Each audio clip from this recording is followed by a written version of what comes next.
Bu, alasannya ya, kan liburnya cuma sehari, kita malas pulang ya kan. Mahasiswa yang lulus lama tapi kritis atau mahasiswa yang lulus cepat tapi hasil ChatGPT? Ketua BEM, kamu cepetan lulus.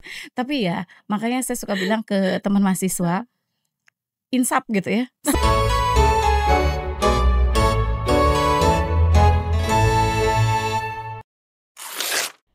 Halo teman pemilih, selamat datang kembali di Beda Warna, Berbeda Tapi Bersuara.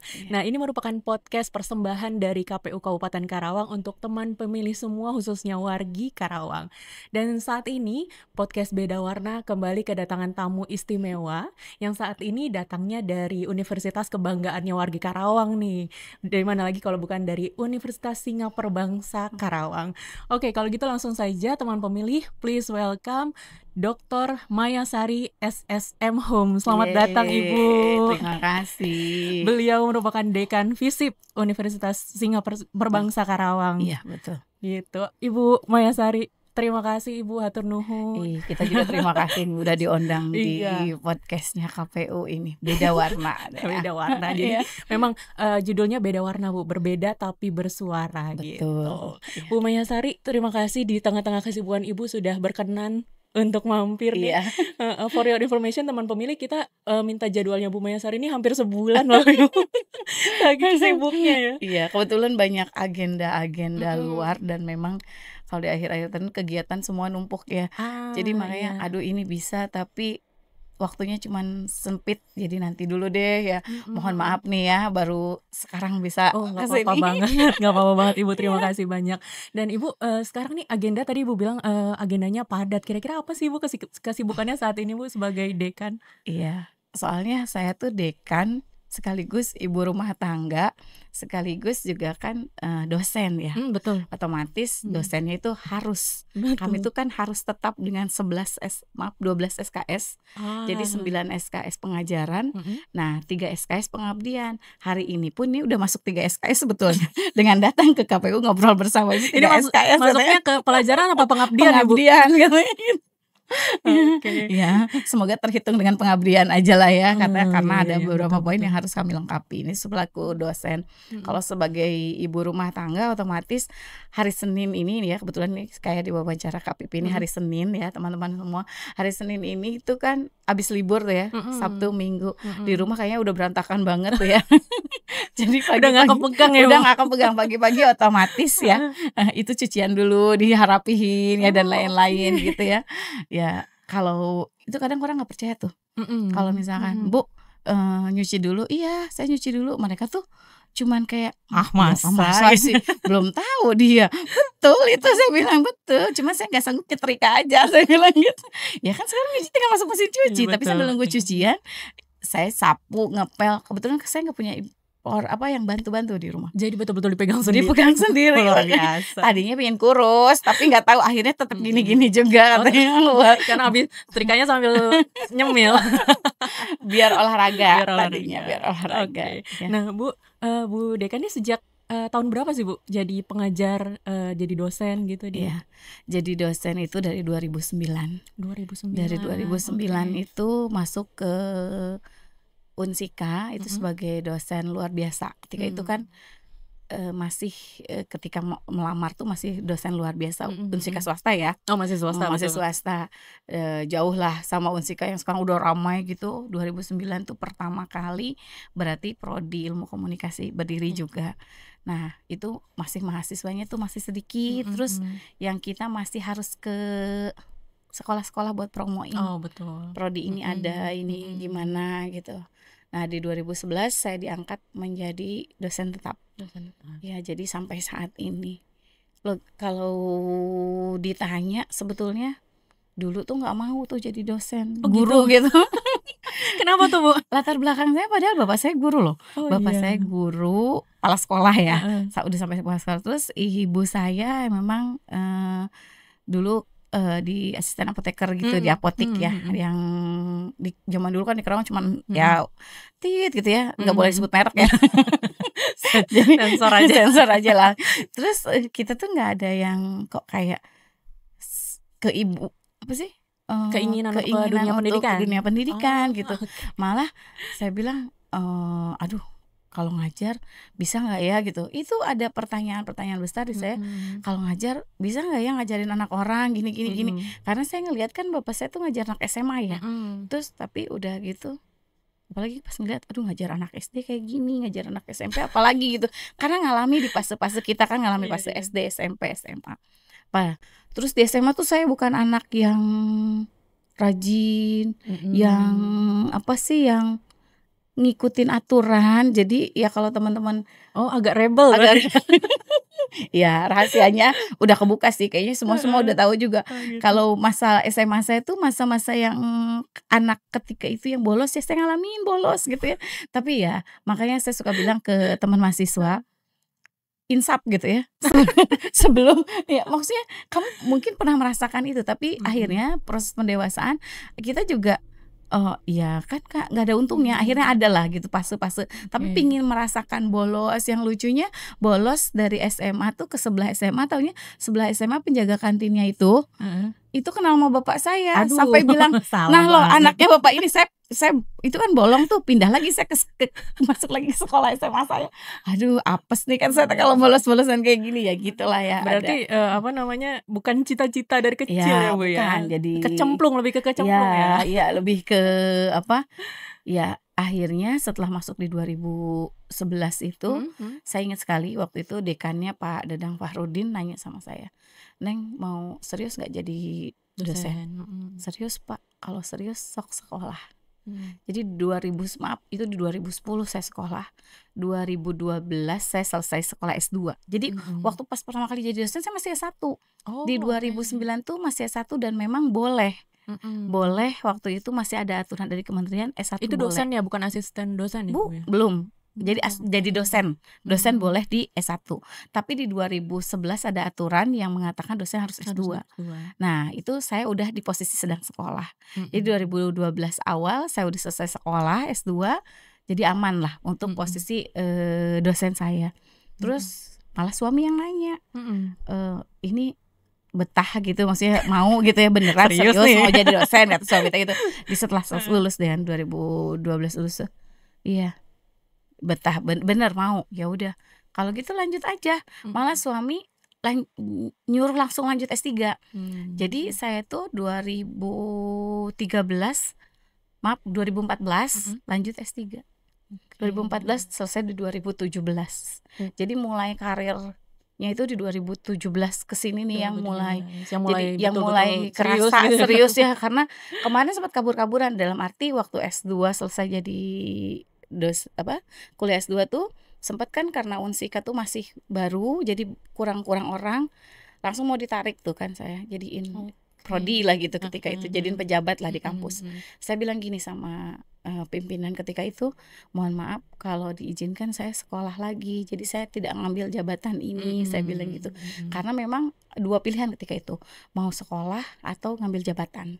Nah saya bilang saya mau sekolah lagi karena biar kalau suami tuh sambil bercanda sampai gini, nah sekarang masih kuat nyupir, kalau nanti udah agak tua dikit katanya pulang pergi Bandungnya tuh udah nggak bisa, jadi pulang pergi mending Bandung, pulang pergi gitu Jakarta gitu ya untuk sekolah gitu ya. Mending sekarang. Tadi katanya mungkin gitu. sedikit udah di spill nih Bu. Saya penasaran gitu ya, karena kan kita sama-sama perempuan yang juga bekerja gitu. Gimana sih Bu pada saat itu mungkin membagi energi, peran, waktu, mungkin pikiran juga di saat Ibu mungkin sibuk menjadi dekan dan juga pengajar, dosen, tapi juga di rumah punya tugas-tugas domestik, itu gimana Bu? Iya, ya alhamdulillah dan bersyukur ya. Rumah saya tuh deketan sama orang tua. Itu juga yang bener-bener ngebantu ya, dalam arti ngebantu bukan tenang ketika ninggalin anak-anak gitu. Kalau tanpa ada orang tua di situ kan masih ada, ketika meninggalkan anak di rumah itu masih ada ketakutan atau dengan pengasuh. Jadi saya tuh berarti nggak punya yang bantu itu baru di 4 tahun terakhir ini. Sebelumnya ada yang bantu, cuman karena pas COVID meninggal tuh kayak trauma buat kami gitu. Jadi ya udahlah, karena udah lama banget si Mbak yang di rumah itu udah dari anak saya bayi gitu ya sampai sekarang udah 19 tahun gitu. Makanya pas 15 tahun gak ada tuh, udahlah kita nggak akan bisa nyari sosok yang sama kayak yang itu ya sama beliau. Ya itu juga almarhum yang membantu saya ya sama dengan jadi gitu. apa namanya, peran keluarga untuk Peran support sistemnya juga keluarga, penting iya. sekali ya nih, Termasuk ya karir suami ibu. juga gitu ya. Makanya saya bilang gini, ini bener ya Ridho, kalau misalkan diridhoi, jadi jangan marah kalau saya Iya. pulangnya malam. Karena jujur, waktu saya S2 itu kan justru kan dosen tuh masih sedikit ya di Mhm. Unsika. Jadi saya diizinkan kuliah tapi sambil ngajar. Oh, Jadi oke. subuh tuh 4:30 saya udah berangkat. Otomatis udah ninggalin suami sama anak kan. Suami saya baru pergi kerja 5:30. Mhm. Saya udah 5:30 duluan start ya untuk ke Jatinangor ya. Kebetulan saya kuliah di Unpad. Terus si pulang kuliah jam 8 pagi. Jadi jam 7 atau setengah 7 nyampe tuh langsung ke kantin saya sarapan karena Sarapan takut dulu. masuk angin. Karena takut masuk angin aja. Kan waktu ini perjuangan yang S2 itu bener-bener ini ya. Saya lagi hamil juga, Oh, Adena. wah. Hamil anak kedua yang waktu S2 itu. Heeh. Dan nggak boleh cuti karena saya dapat beasiswa BPPDN ya itu. Jadi kalau yang dapat beasiswa nggak boleh cuti. Jadi kondisi saya hamil pun saya harus kuliah, Luar biasa. harus 2 tahun selesai gitu. Nah terus ya pokoknya langsung sarapan masuk kelas jam 8 sampai jam 10 kelas. Ada lagi kelas di jam 11 sampai jam 1 misalkan. Nah itu tuh jam 1 tuh saya udah balik ke Kerawang. Karena jam 4 sore saya harus udah ada di Unsika untuk Kayaknya mengajar. Kalau saya luar ngebayangin biasa sekarang sih. juga, saya udah nggak kebayang itu di tahun Dulu kok bisa gitu ya, Bu, ya? 2011, iya. Dan saya harus mengajar sampai jam 6 sore baru saya pulang ke rumah. Oke. Nah itu dan itu tuh seminggu 3 kali mesti pulang pergi Bandung. Dijalani selama 2 Itu tahun. kayaknya memang Tuhan menciptakan perempuan dengan banyak tangan kayaknya ya, Bu, yang Nah, multitasking-nya. iya. Oke. Makanya Heeh, Bu. seperti itulah. Tapi ya insya Allah ya, bukan berarti nanti Mbak Pipi juga nggak bisa, insya Allah Oh, bisa lah. betul, Bu. Mohon doanya, Bu. Yang karena saya aja bisa, pasti bisa Siap, gitu. Jadi saya siap. suka ngasih semangat ke perempuan lain. Saya aja bisa, jadi Iya, benar. pasti bisa gitu. Benar. Walaupun ya logikanya kalau sekarang jadi ya sekarang mungkin umur juga ya. Jadi udah pulang dari itu pagi misalkan hari Senin tuh saya bawa kendaraan, hari Selasanya ada kuliah lagi dan saya pulang kan ngajar. PP ya, luar PP, saya biasa. pulang ngajar kan. Nah besok paginya kuliahnya tuh agak siang jam 10.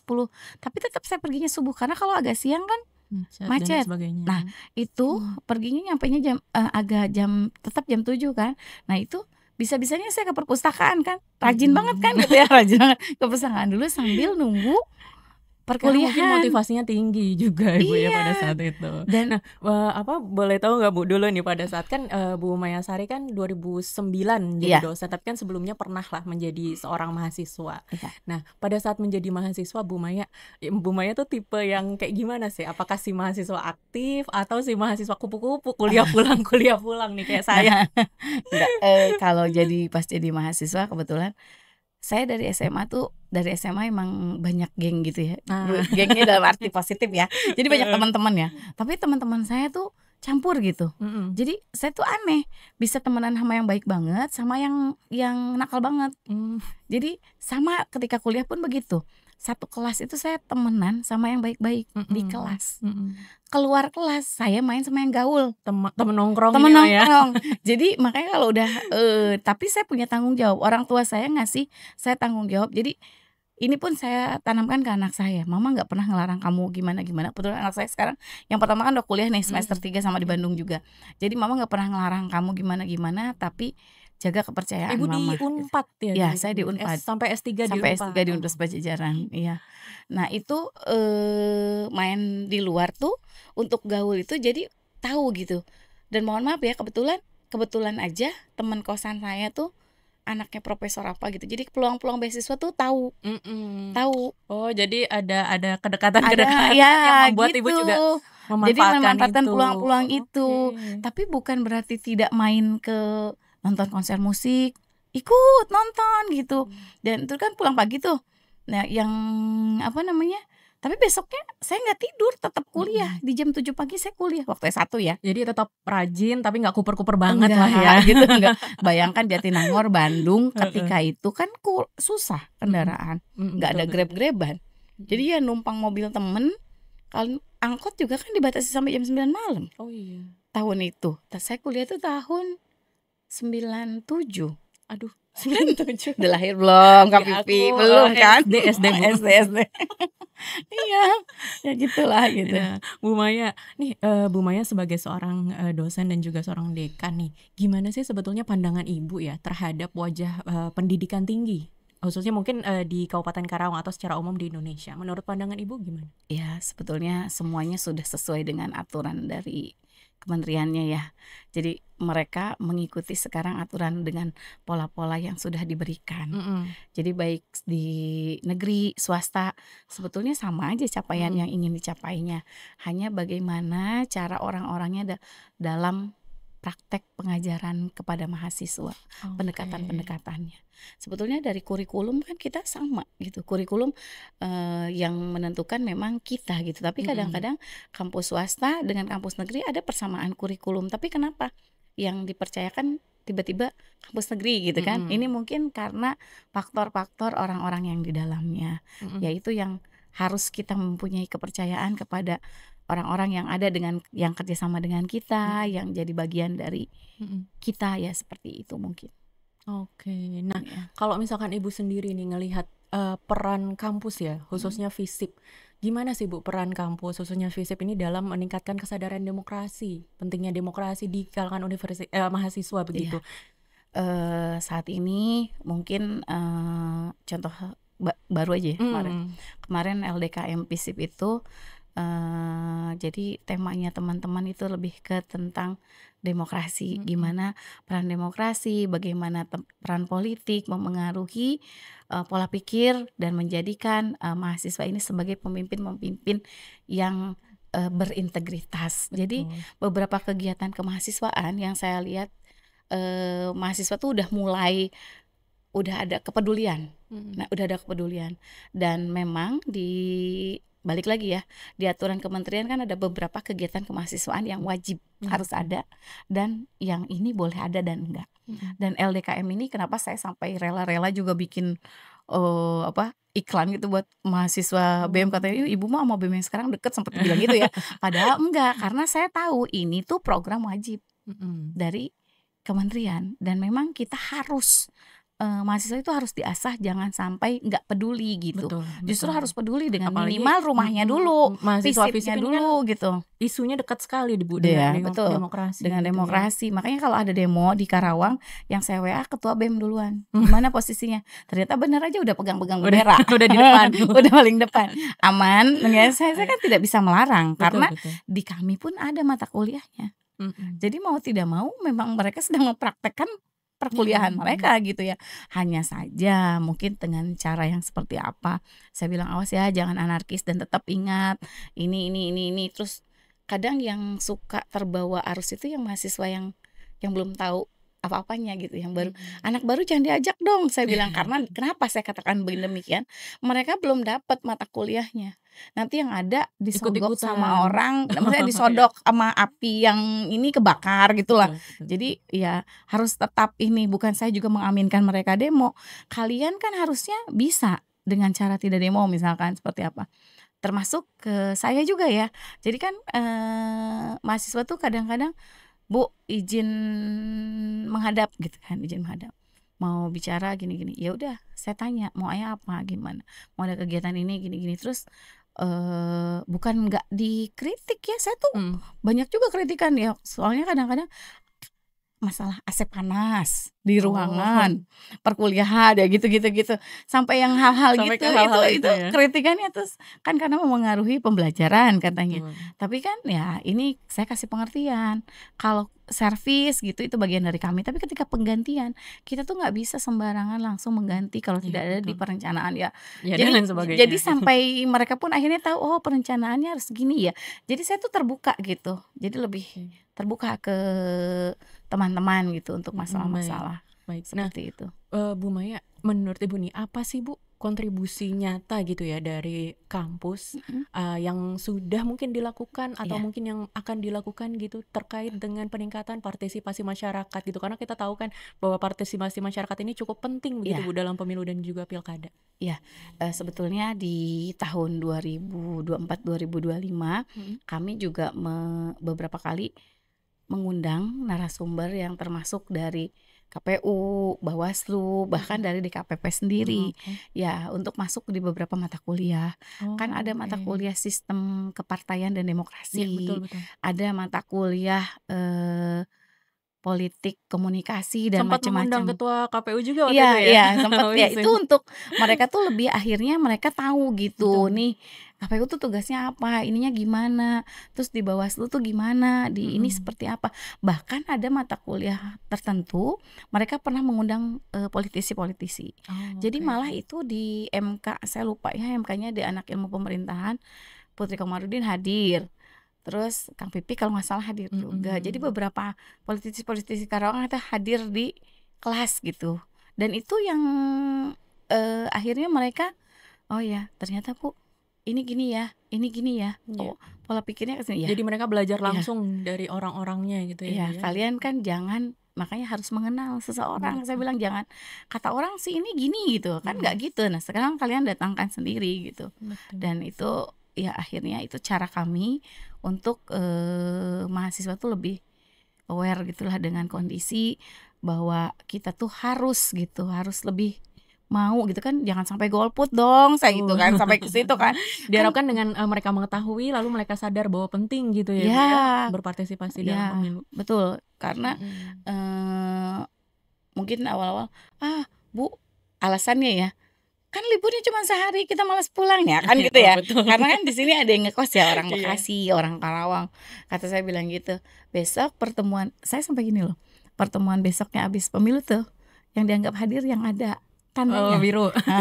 Jadi yang hadir nggak ada tandanya itu dianggapnya pertemuan itu nggak hadir Nggak gitu. hadir. Jadi coba Wah, wah ini katanya ngaruh ke absen ya. biar apa, maksudnya biar ya mereka ada Mhm, betul betul. kepedulian gitu. Itu Mhm. awal-awalnya dulu, tapi mungkin kesananya bisa dilihat dari, teori politik Oke, baik sendiri. baik. Ya, Bu, mengingat beberapa waktu lalu ya, mhm Mahkamah Konstitusi, mhm memberikan satu keputusan nih terkait mhm, diperbolehkan kampus untuk, menjadi tempat kampanye dengan, iya berbagai syarat dan lain sebagainya. iya. Nah, itu gimana sih, Bu? Ngomong-ngomong di Unsika pernah, Bu, dapat Belum sih, belum alhamdulillahnya belum, belum ya? alhamdulillah belum, karena kan kita bingung loh. Betul betul Justru betul. itu dengan yang itu saya pernyataan itu saya masih bingung, nanti katanya kan Heeh. kita harus netral ya. Nah itu dia, Nah, Bu. terus Betul kampus betul. kan justru kan kampus itu akademisi, kampus harus netral gitu Betul kan. betul. Itu Makanya gimana tuh, Bu? Menjaga, netralitas kampus, di samping juga kampus punya kewajiban untuk bisa, sebagai pendidikan pemilih begitu pada mahasiswa. sama seperti itu loh, apa yang tadi saya bilang beberapa yang narasumber yang dipanggil. Mhm. Itu ya jujur aja ya, mohon maaf ya para Bapak Ibu. politisi katanya. Mereka tuh lebih gampang pas mau kampanye gitu Oke. dipanggilnya. Ya, jujur aja. Sekarang nih kayaknya susah lagi nih Betul dipanggilnya betul. gitu. Tapi maksud saya gini, saya justru pas, udah masa nggak boleh itu ya udah jangan apa sih namanya masa apa? Lupa, Apa tuh? Tenang? tenang. Ah, Masa tenang itu nggak boleh sama sekali kan, betul. nggak boleh sama sekali, "Bu, ini mau datang," enggak ada. Jadi memang sudah melarang, Sejak awal sejak memang sudah awal udah. Jadi begitu. kita punya waktu untuk kalian untuk pembelajaran mata kuliah ini sampai tanggal sekian masa tenang, ya kita harus berusaha netral dong. Jadi dengan masa tenang itu gitu. Dan bahkan jujur ya saya sendiri yang kemarin tuh agak bingung. Mhm. Dua-duanya kan kalau kenal tuh dua-duanya kenal kan. Nah betul. Ya, aduh saya nggak telepon-teleponan sama dua-duanya. Nggak WA-an, nggak nanya kabar, nggak apa, dan Betul betul ya betul. udah aja lah mau dibilang ngemusuhin Lebih apa menjaga gitu gitu ya, karena Bu, ya? lebih lebih menjaga apa takut salah-salah juga. Apalagi waktu itu diundang KPU sebagai tim perumus juga. Nah betul. Itu bikin saya ya Allah, kata saya teh ini yang satu ini temen, yang satu juga ya Mhm. sama gitu ya. Jadi udahlah ditutup aja peluang untuk keduanya, jadi bener-bener kayak senyap aja nggak ngapa-ngapain. Jadi setelahnya baru Betul. kita buka komunikasi lagi gitu. Nah, kalau tadi pertanyaan tadi kan sebelumnya lebih ke kampus ya, Bu. Mhm Kalau misalkan menurut Ibu nih, mahasiswa tuh kan, sering mungkin kita dengar ya mahasiswa mhm. sebagai agent of change Iya betul perubahan. gitu, agen perubahan. Nah, Iya. sebagai peran tersebut nih di diri mahasiswa, sebenarnya apa yang bisa mahasiswa lakukan untuk, eee eee, berkontribusi begitu, terkait dengan partisipasi pemilih, khususnya pemilih pemula? Jadi mungkin mereka juga lebih peduli gitu ya. Tapi Mhm. ini contoh aja ya, kebetulan di FISIP juga. Jadi mereka tuh kemarin ada di ya mata kuliah politik, maaf, Mhm. sistem kepartaian dan pemilu itu. Jadi kayak dosennya itu kayak ngasih tugas dan otomatis mereka akhirnya turun ke kayak SMA untuk ngasih, edukasi gitu bahwa ini, pemilihan ini bukan hanya asal asal pemilihan, kalian harus mengeluarkan suara kalian. Kan anak kelas 3 nih udah mulai memilih kan gitu, karena umurnya udah di atas 17 tahun. Ada Jadi berarti ya Bu kegiatan itu ya? ada Wah luar biasa kegiatannya dari FISIP, ada dari FISIP luar biasa. Unsika, heeh. Jadi tadi juga sebetulnya pas diundang ke sini ya, saya beberapa kali nyari profil kegiatan mahasiswa, oh ini udah kita lakukan kan, ini udah kita lakukan. Jadi untuk, bagaimana peran dari Mhm. anak-anak mahasiswa, kepedulian mereka terhadap Mhm. pemilu, gitu. Oke. Nah, menurut Ibu yang paling efektif ya kegiatan entah apapun gitu ya dari mahasiswa ini untuk bisa, peningkatan terhadap partisipasi pemilih pemula itu apakah memang langsung terjun ke lapangan atau dengan misalkan, kalau sekarang kan, era sosial media dan Ya, lain sebagainya, menurut Ibu gimana? jadi dua-duanya kayaknya Harus ada berjalan gitu positif ya? negatifnya, karena kenapa? Dua-duanya harus berjalan, betul. Yang pemanfaatan media sosial ngelihat dari konten. Mhm mhm. Jadi kalau kontennya bagus kayak mereka teh iya gitu, tapi kalau kontennya enggak padahal jadi nurut gitu. Jadi nah ini kan Iya. tantangan juga untuk membuat konten. Betul Gimana betul. nih caranya buat mereka akhirnya ikut dengan apa yang disosialisasikan Mhm gitu. mhm. Nah, makanya kalau saya sih harus beriringan keduanya Mmm. dengan tadi cara, karena kan kadang mereka nggak paham gitu. Jadi, Iya. nah konten itu untuk menguatkan apa yang sudah kita paparkan, akhirnya dibuatlah konten untuk agar mereka paham gitu. Ditambah Ini dengan loh, persebarannya jadi bisa lebih iya, luas gitu ya.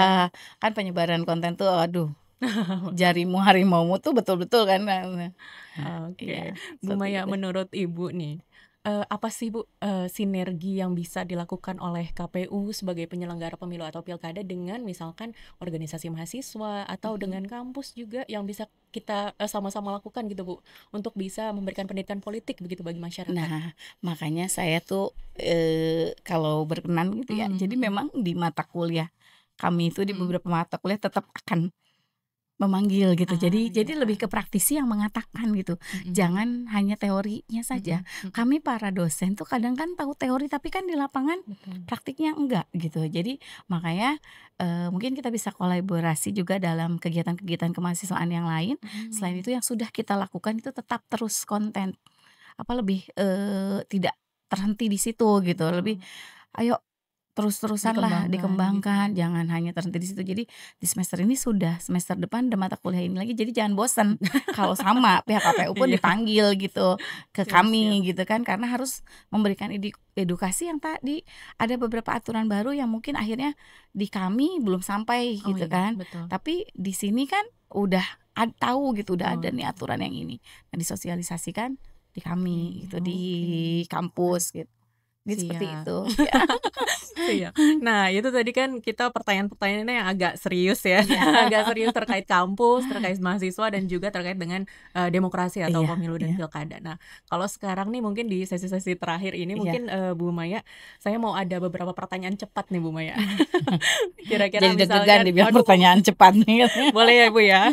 Boleh dijawab dengan cepat aja mungkin. Pertanyaan pertama mungkin, lebih pilih jadi dekan atau ibu rumah tangga Bu? Aduh, Langsung cepat tapi adu. mikir gitu ya. Karena iya iya dua-duanya sama-sama tanggung jawabnya gede ya. Betul. Jadi mau yang mana ya? Nggak boleh dua-duanya ya? Pilih salah satu dulu Ibu deh, rumah Bu. tangga, Ibu rumah ibu tangga, rumah aduh, tangga. kenapa tuh, Bu, kalau boleh tahu? Gimana ya, saya kalau dekan tuh kan jabatan sementara gitu ya. Dosen pun kalau pensiun ya udah. Ya udah. Kalau ibu rumah tangga kan sampai Nah, benar, sampai sampai ya akhir sampai akhir hayatnya. hayat, tanggung jawab kita terhadap anak-anak, tanggung jawab kita terhadap keluarga ya, Mmm, suami gitu ya. Ya itu kan sampai akhir bener. gitu. Jadi Jadi lebih kalau disuruh pilih dua-duanya sih kalau boleh mah dua-duanya gitu dua-duanya ya. kalau boleh, tapi kalau misalkan pilih salah satu ya itu. Jadi Oke kalau soalnya saya oke. juga gini, suka ada pembatasan, tetap pembatasan gitu. Jadi Mhm. kalau udah nggak ada kegiatan, saya bisa jemput anak saya jemput gitu ya. Tapi kalau Mhm. misalnya ini terus kadang saya masih suka kalau ada kegiatan yang udah agak sering-sering gitu ya, mohon maaf, anak saya yang paling kecil ini berkebutuhan khusus, Oh, Mbak. baik. Jadi, ada gangguan pendengaran, tapi sekolah di sekolah yang normal. Mhm. Jadi anak saya dua-duanya perempuan, nah yang kecil ini sekarang udah SMP kelas 2. Cuman ya saya tuh masih kayak bukan memperlakukan dia kayak bayi ya, tapi mungkin karena ada Iya. sesuatu ini, jadi kalau misalkan wah saya bisa ngajak dia tuh pasti saya ajak gitu. Oke. Jadi, "Pah dia nggak sekolah aja dulu ya 2 hari, mau ajak nih ke Padang," saya bilang gitu. Jadi ya, mungkin ini bedanya dengan yang anak normal. Mhm. Jadi kedekatan saya dengan dia pun saya merasa, "Nah kamu ngelihat dunia nih Dek, ini gini gini." Jadi Bondingnya lebih beda lebih ya Bu? ya. Itu Oke. pemikiran saya nggak tahu ya kalau pemikiran gurunya di sekolah nih bolos terus nih anak katanya. Oke Bu, Iya. pertanyaan berikutnya juga boleh dijawab dengan Iya cepat. iya. Mahasiswa yang lulus lama tapi kritis atau mahasiswa yang lulus cepat tapi hasil ChatGPT? Iya, lulus lama tapi kritis lah. Tapi jangan lama-lama banget loh, jangan sampai DO gitu. Jangan lama-lama banget Tapi ya. saya sekarang lagi bikin mahasiswa lulus cepat tapi kritis gitu, lagi buat itu gitu. Dan alhamdulillah kemarin ketua Hima IP tuh 4 tahun kurang udah lulus. Ketua BEM, kamu cepetan lulus di semester ini. Waduh, udah disomasi tuh ketua BEM ya. Ketua BEM katanya. Soalnya tahun ini kayaknya dia udah baru semester. Ya harus lah. Dia maksudnya kalau bisa cepet 4 tahun itu kan bisa jadi Jangan demo aja motivasi. ya ketua BEM Iya, ya. jangan demo aja ketua BEM. Biar yang mahasiswa lain ngikutin, berorganisasi tapi nilai Tetap atau secara akademis tetap secara akademis tetap baik. terjaga. Karena kan tugas gitu. utama mahasiswa ya tetap belajar gitu ya Iya, Mas, secara akademis gitu ya. betul. Oke, baik. Kalau ini nggak perlu dijawab cepet nggak apa-apa Bu. Karena apa sih Bu pesan Bu Maya kepada mahasiswa mungkin atau kepada masyarakat agar bisa sadar bahwa setiap suara kita tuh betul-betul penting begitu Bu untuk bangsa dan negara ini. Ya, jadi memang ya kesadaran itu karena unsur ketidaktahuan mungkin awalnya Betul. dan unsur ketidakmautahuan ya. Jadi kalau insya Allah mahasiswa FISIP Unsika mungkin akhirnya sudah tahu. Dan tadi ya kalau dikatakan satu suara ini mengubah bangsamu. Ya, karena bukan hanya kan awalnya akan cuma satu suara Bu, tidak. Tetap saya suka bercandanya gini, mau uang jadi 1 juta kurang 999 itu enggak 1 Nggak juta. 1 juta, betul nggak genap Jadi 1 juta ya ya, nggak Bu. genap 1 juta. Jadi satu suara ini akan mengubah bangsamu. Itu mungkin pesan saya. Dan ke mahasiswa pun sering saya tegaskan gitu. Mereka suka bilang, golput aja Bu gini, ini. Tapi ya kami pun mengusahakan dengan beberapa kurikulum perkuliahan yang memang apalagi di ilmu pemerintahan ya, itu kan memang mengharuskan gitu, untuk mengharuskan mereka lebih aware dengan apa yang kita lihat sekarang tentang bangsa Indonesia ini. Oke. Mungkin itu saja Mbak Pipi. Iya, terakhir mungkin Bu Maya, apa sih harapan Ibu begitu ya terhadap pemilu dan juga mungkin pilkada, kemudian apa juga mungkin ada saran atau kritik kepada KPU sebagai penyelenggara? Ya, KPU kan tetap turunannya dari KPU Betul. pusat ya, jadi memang aturan-aturan itu sudah ada sebelumnya. Hanya saja mungkin ya itu ya, ketika sekarang pilkada disatukan dengan pilpres ya, ini yang membuat kasihan yang di pilkada. Kalau menurut saya pribadi ya, nggak tahu dengan yang lain. Karena jujur aja kita fokus ke pilpres. Ya. Pilkada ini kayak mereka membuat visi misi, bisa gimana seperti apa, tapi kayaknya cuek-cuek aja gitu. Orang tuh masyarakat lebih yang penting siapa presidennya gitu. Ya jadi mungkin apakah bisa dipisahkan, nanti uangnya katanya berbeda ya atau gimana kan, kayak dulu kan terpisah atau seperti apa gitu bentukannya, atau enggak ya gimana lah kebijakan pemerintahnya ya. Cuman ya dengan tadi gitu mereka lebih fokus ke yang lebih besar. Betul. Jadi akhirnya melupakan apalagi yang kayak DPRD kabupaten ya. Jadi Pileknya udah ya. yang pileknya kan udah ini juga. Oke, baik. Ya. Baik kalau begitu boleh tepuk tangan dulu dong Bapak Ibu. Ya, Yeay. penontonnya banyak loh ini. Iya.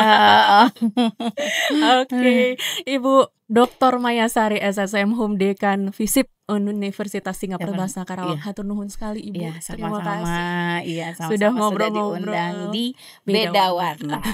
Beda Warna. Terima kasih Ibu, boleh Ya. kita sambung. Iya, makasih juga ya. Aduh ya. Nah itu dia teman pemilih ngobrol-ngobrol kita dengan Dekan FISIP Universitas Tinggal Bangsa Karawang, Ibu Dr. Maya Sari. Luar biasa kan ya. Nah, teman pemilih, terima kasih sudah menyaksikan Beda Warna, berbeda tapi bersuara. Jangan lupa subscribe channel YouTube KPU Kabupaten Karawang dan juga semua sosial media KPU Kabupaten Karawang, karena di situ nanti banyak sekali informasi terkait dengan kepemiluan dan lain sebagainya. Oke, saya Vivi pamit undur diri. Wassalamualaikum warahmatullahi wabarakatuh. Bye.